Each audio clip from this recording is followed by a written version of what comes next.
موخيتو عصير منعش بالقارص والنعناع. عندي 3 حبات قارص متوسطين، نقشر زوج، نقطعهم ونحي لهم العظام. الثالثة ما نقشرهاش، نقطعها ونحي لها العظام.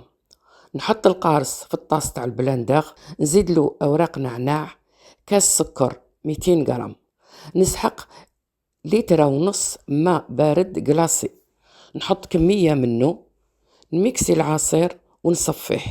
اللي يبقى في الصفاية نرجعه للطاس ونكمل له الماء كامل اللي يبقى، نزيد نميكسي ونصفيه.